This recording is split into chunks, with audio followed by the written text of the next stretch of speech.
Hello everyone, मैं हूं आपका आर्यन सर और आप देख रहे हैं अपना पसंदीदा चैनल एनसीईआरटी का मास्टर। आज की इस क्लास में हम लोग कक्षा 10 की गणित का अध्याय 3 जिसका नाम है दो चर वाले रैखिक समीकरण युग्म को पढ़ेंगे। इस क्लास में हम लोग अध्याय 3 को स्टार्ट कर रहे हैं और अध्याय 3 को शुरू करने से पहले हम लोग इस अध्याय के क्विक ओवरव्यू को जान लेते हैं। यानी कि क्विक ओवरव्यू के माध्यम से हम लोगों को यह पता हो जाएगा कि इस चैप्टर में हम लोगों को क्या पढ़ना है, कितना पढ़ना है, और इसके साथ ही इस चैप्टर में यह चैप्टर किस चीज़ों से रिलेटिव है, साथ में इस चैप्टर में किस टॉपिक के ऊपर क्वेश्चन बनेंगे और हम लोगों को बोर्ड एग्जाम में किस प्रकार के क्वेश्चन देखने को मिलेंगे। ये सारी जानकारी हमें क्विक ओवरव्यू के माध्यम से हो जाएगी। उसके बाद हम लोग अपने आगे बढ़ेंगे। आप लोग हमारी इस क्लास को जल्द से जल्द लाइक करें, इस चैनल को सब्सक्राइब करें और बेल आइकन को प्रेस करें और इस क्लास को जल्द से जल्द अपने फ्रेंडों को शेयर करें। तो चलिए हम लोग क्विक ओवरव्यू को जान लेते हैं। जैसा कि अध्याय 3 जो हमारा है, जो इसका नाम है दो चर वाले रैखिक समीकरण युग्म।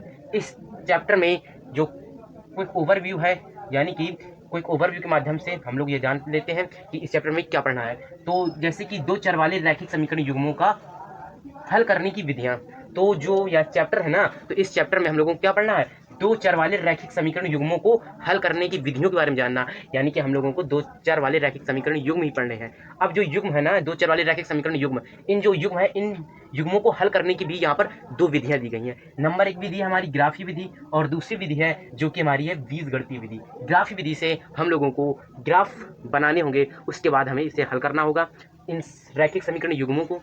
ठीक, यानी कि जो ग्राफी विधि है, ग्राफी विधि जैसा कि आप लोग जानते हैं कि एक्स अक्ष वाई अक्ष होता है, ग्राफ बनता है एक्स अक्ष वाई अक्ष का, कारतली तल होता है और क्षैतिज रेखा होती है हमारी, ऊर्ध्वाधर रेखा होती है। वही ग्राफ, वही तो ग्राफ है हमारा यहाँ पर। उसी ग्राफ पर तो हमें ये ग्राफ जो हमारे दो चर वाले रैखिक समीकरण युग्म है ना, तो उन्हीं को तो उस ग्राफ पर प्रदर्शित करके हम लोगों को हल निकालना होगा। बस वही यहाँ पर पढ़ना है। उसके साथ ही जो हमारी दूसरी विधि है, वह दूसरी विधि हमारी बीजगणितीय विधि। तो बीजगणितीय विधि के अंदर दो विधियां हैं। नंबर एक प्रतिस्थापन विधि और विलोपन विधि। तो प्रतिस्थापन विधि के बारे में हम यहाँ पर पढ़ेंगे, साथ में विलोपन विधि। तो जो हमें ये रैखिक समीकरण युग्म होंगे, इन रैखिक समीकरण युग्मों के हम लोगों को हल निकालने होंगे ग्राफ विधि से और साथ में प्रतिस्थापन और विलोपन, इन तीनों विधियों के माध्यम से हम लोग हल निकालेंगे। तो आप लोगों ने क्विक ओवरव्यू के माध्यम से यह जान लिया कि हम लोगों को जो हमारा चैप्टर नंबर 3 है, दो चर वाले रैखिक समीकरण युग्म, इनमें हम लोगों को क्या पढ़ने हैं। तो चलिए जानते हैं दो चर वाले रैखिक समीकरण आखिर होते क्या हैं। तो दो चर, यानी कि हम लोग दो चर ले सकते हैं, एक्स प्लस वाई ले लिया,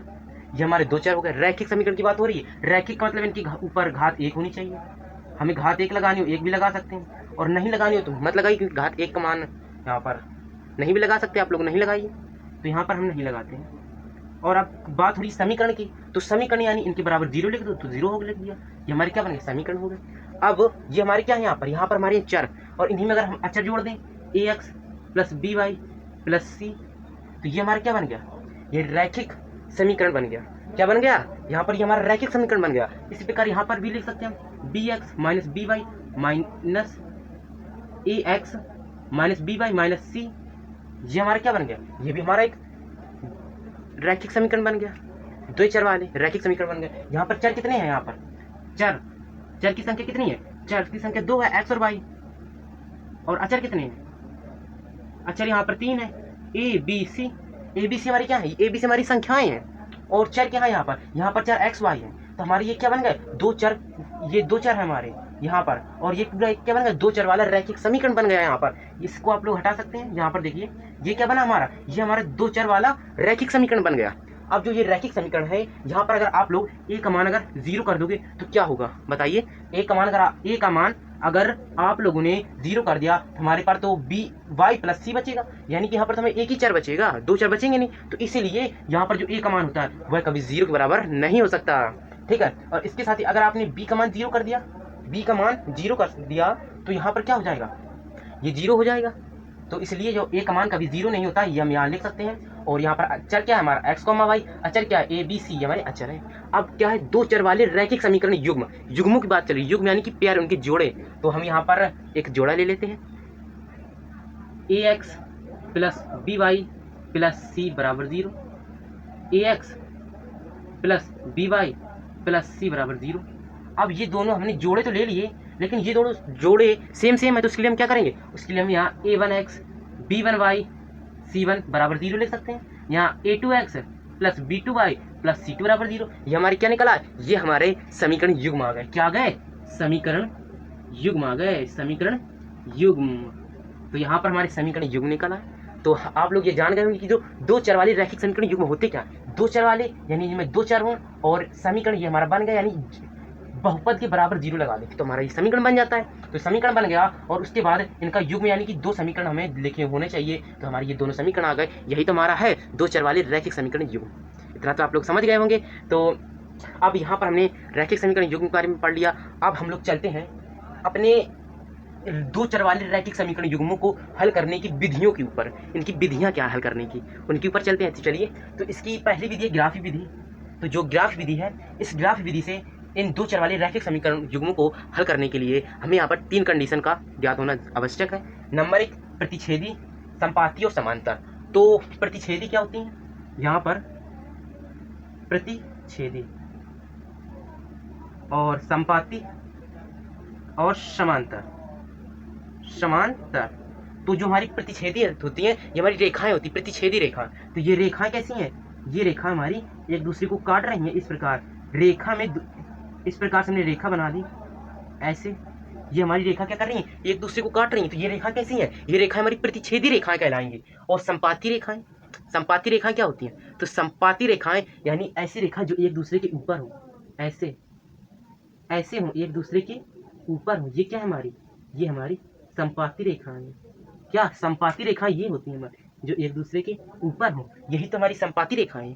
ठीक, अब ये समांतर रेखाएं क्या होती है, समांतर रेखा यानी दो रेल की पटरियां, इस प्रकार आप ले सकते हो, जो कि कभी आप मिलेंगे नहीं, बराबर चलती ही जाएंगी, यही तो होती है हमारी समांतर रेखाएं। इतना आप लोग समझ गए होंगे। अब यहाँ पर जो हमारी प्रतिच्छेदी रेखाएं हैं, तो इस रेखाओं के समीकरण देखिए, इन रेखाओं की समीकरण क्या होते हैं, तो हम लोग लिख सकते हैं x माइनस 2y बराबर 0। ठीक, ये भी लिख सकते हैं। इसके साथ में अब 3x प्लस 8y प्लस 10 बराबर 0, ये लिख लिए, इतना लिख लिया। अब इसके आगे इसे में क्या कर सकते हैं, a1/a2 यानी कि इन्हें बटे में लिख लो। तो बटे में लिखने के लिए क्या करेंगे हम लोग, यहाँ पर बटे में लिखने के लिए हम इनमें यहाँ 1/3 लिख सकते हैं और माइनस के 2/8। तो जहाँ पर हम देख सकते हैं, यहाँ पर 2/8 ये कट रहा है, 2 एकम 2, 2 चौको 8, तो हमारा 1/3 बराबर नहीं होगा माइनस के 1/4 के। तो यहाँ पर हमने क्या देखा, तो यहाँ पर हमने ये जान लिया इसके माध्यम से कि जो हमारी ये रेखाएं होती हैं, इन रेखाओं में a1/a2 बराबर नहीं होता b1/b2 के। यह आप लोगों ने यहाँ पर जान लिया। क्या जाना आप लोगों ने यहाँ पर, आप लोगों ने यहाँ पर जाना जो हमारी ये प्रतिच्छेदी रेखाएं होती हैं, ये प्रतिच्छेदी रेखाएं कभी बराबर नहीं होती, यानी a1/a2 बराबर नहीं होती b1/b2 के। जो हमारी ये प्रतिच्छेदी रेखाएं होती हैं, ये प्रतिच्छेदी रेखाएं कैसी होती हैं, इन प्रतिच्छेदी रेखाएं एक दूसरे को काटती हैं और इन प्रतिच्छेदी रेखाओं के हल कितने होते हैं बताइए, इन प्रतिच्छेदी रेखाओं के कितने हल होते हैं, तो इन प्रतिच्छेदी रेखाओं के केवल और केवल एक हल होता है।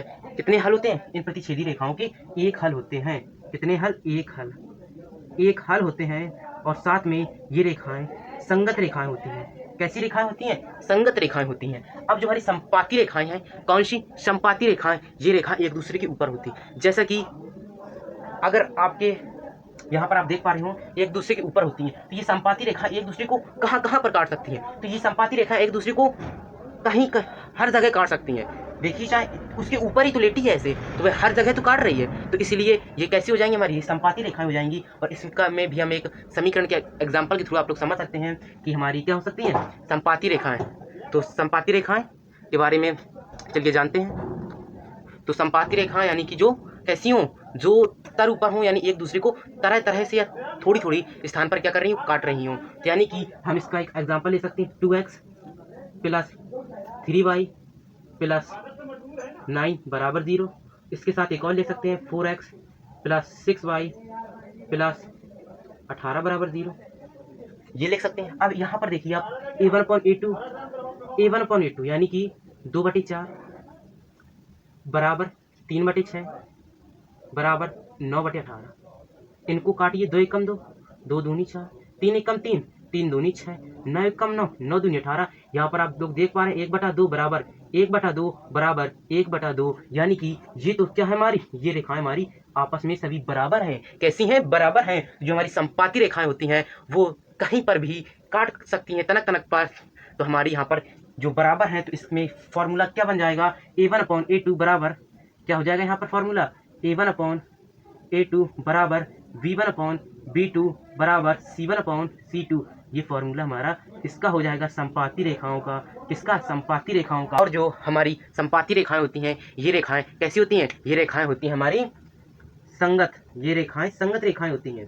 साथ में इन रेखाओं के क्या होते हैं, इन रेखाओं के अनेक हल होते हैं। कैसे होते हैं, इन रेखाओं की जो संपाती रेखाएं हैं इनके अनेक हल होते हैं। कितने अनेक हल होते हैं, और साथ में ये संगत रेखाएं होती हैं। ठीक, अब जो हमारी समांतर रेखाएं हैं, ये समांतर रेखाओं को भी हम एक उदाहरण के थ्रू समझते हैं। तो हम लोग उदाहरण लेंगे x + 2y प्लस माइनस के 4 बराबर 0, और अगला और इसका एक और समीकरण लेंगे 2x + 4y, 2x + 4y और माइनस के 12 बराबर 0। ठीक है, ये हमने क्या ले लिया, एक एग्जाम्पल सेट कर लिया। अब इसके द्वारा हम क्या करते हैं, इनको बटे में लिखते हैं। तो यहाँ पर क्या जाएगा, 1/2 क्या आएगा, 1/2, और इसके साथ में बराबर 2/4 बराबर माइनस के 4 बटे माइनस के 12। अब इनको हम लोग 2 एकम 2, 2/1/2 आ जाएगा यहाँ पर, और बराबर 2 एकम 2, 2 दूनी 4 यानी 1/2 यहाँ पर आ जाएगा, बराबर 4 एकम 4, 4 दूनी 8, 4 तिया 12, माइनस से माइनस कैंसिल हो जाएगा, यहाँ 1/3 आएगा, जो कि हमारा 1/2 बराबर 1/2 है, लेकिन 1/3 बराबर नहीं है। तो इसलिए यहाँ पर हम 1/2 बराबर 1/2 इज नॉट इक्वल 1/3 ये लिख सकते हैं। तो यहाँ से हमें क्या कैलकुलेशन निकल कर आई, यहाँ से यह कैलकुलेशन निकल कर आई, जो हमारी समांतर रेखाएं होती हैं, ये समांतर रेखाएं कैसी होती हैं, ये समांतर रेखाएं A1/A2 बराबर B1/B2 is not equal C1/C2 के प्रकार की होती हैं। इन रेखाएं कैसी होती हैं, इस प्रकार की होती हैं। और ये जो रेखाएं होती हैं, ये इन रेखाओं के क्या होते हैं, कोई हल नहीं होता, इन रेखाओं का कोई हल नहीं होता। और ये रेखाएं कैसी होती हैं, असंगत रेखाएं होती हैं, असंगत रेखाएं होती हैं। तो आशा करता हूं जो आप ये ग्राफ विधि है, ये ग्राफ विधि आप लोगों को अच्छी तरीके से समझ में आ गई होगी। और जो ग्राफ विधि से क्वेश्चनों को हल करते हैं वो हमें प्रतिच्छेदी, संपाती और समांतर इन्हीं के आधार पर हल करने को मिलेंगे। तो हम लोग अपनी अगली क्लास में उदाहरण 1, 2 और आगे के उदाहरणों और प्रश्नावलियों को कंप्लीट करेंगे। हमने इस क्लास में अपने जो अध्याय 3 था, जिसका नाम 2 चर वाले रैखिक समीकरण युग्म, इसके बेसिक कॉन्सेप्ट को पढ़ लिया, साथ में ही इसके क्विक ओवरव्यू के बारे में भी जान लिया। तो चलिए फिर मिलते हैं हम लोग अपने अगली क्लास में। अगली क्लास में मिलने से पहले आप लोग हमारे इस चैनल को सब्सक्राइब करें और हमारी इस क्लास को लाइक करें और इसे जल्द से जल्द अपने फ्रेंडों को शेयर करें। तो चलो फिर मिलते हैं, बाय बाय, थैंक यू।